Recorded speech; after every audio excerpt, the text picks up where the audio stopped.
Our video today is my version of roasted turkey. Actually, that turkey is free, given by the community or one community here in our place. This one community organization here is always giving us foods like vegetables, fruits, any foods. Some people, like rich people, nagbibigay ng mga pagkain sa community ito. Then, pinamimigay nila sa mga tao. Wala silang pinipili. Kay may trabaho, kay wala, kay mahirap o mayaman. Basta pumunta ka sa kanilang place. Kahit hindi Pasko, namimigay sila ng mga libreng pagkain. At dahil nga po, yan, niluto ko na. Tinimplahan ko muna siya ng asin at paminta para malasa ang kanyang loob at labas bago ko lagyan ng kung ano-anong palaman sa loob nito. So yan po ay mixture ng butter, garlic at olive oil. Tapos meron niyang ilagay akong mga herbs para mas mabango ang aking ilalagay dyan. Yan ang herbs sa aking turkey.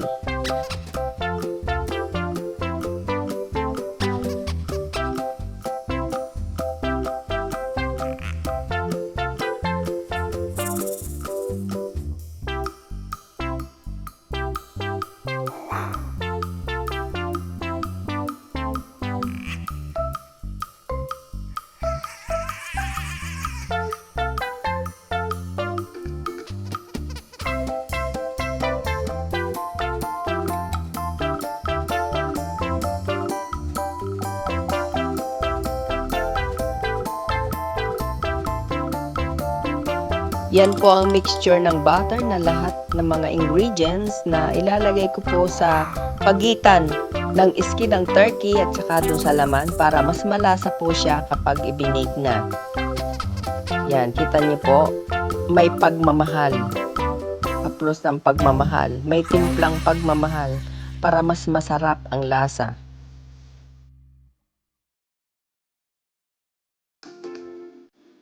Matrabaho po ang paggagawa at pagluluto ng turkey.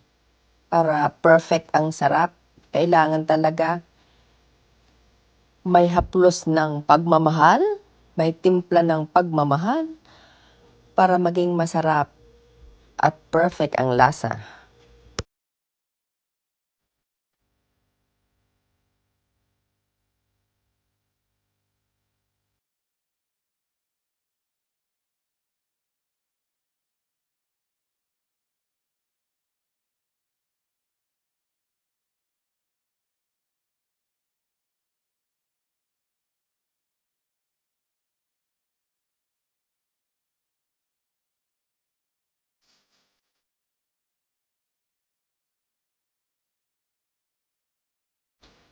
Yan po, nilagyan na natin ng tanglad, cilantro, parsley, chopped na lemon, sibuyas, at kung ano-ano pa na pampalasa sa loob.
Binalutan po natin siya ng aluminum foil para sure na juicy and tender pag binake siya.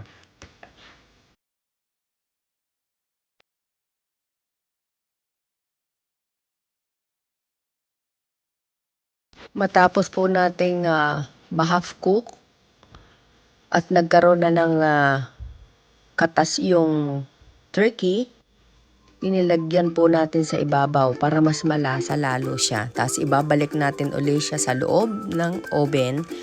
Pero may mga lahok na dyan na kung ano-anong makikita nyo naman, patatas, bell pepper, para mas malasa lalo siya yung kanyang sabaw.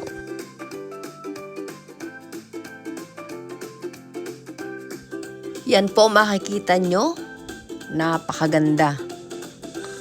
At for sure, masarap talaga yan. Dahil marami akong inilagay na pampasarap na mga herbs. Kasi ang isinasarap po ng niluluto ay sa simple lang, asin at paminta at maraming herbs. Hindi po kailangan dyan ng kung ano-anong artificial na pampasarap para okay na okay sa ating health. Paminta at asin ay sapat na, plus herbs. Different kinds of herbs po ang inilagay ko dyan. Kita ninyo, juicy and tender.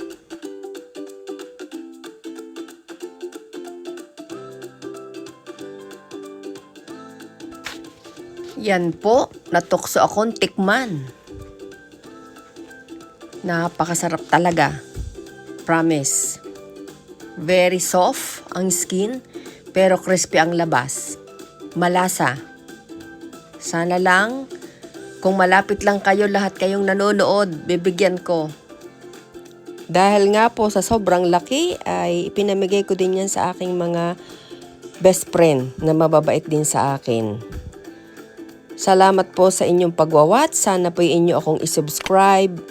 Pakibigyan ako ng likes at comments. At patuloy nyo akong suportahan sa aking YouTube channel. God bless and take care.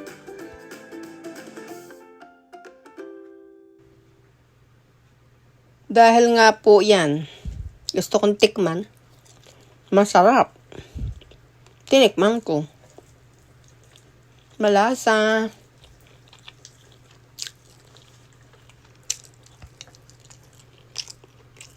Pakpak pa lang yan, masarap na.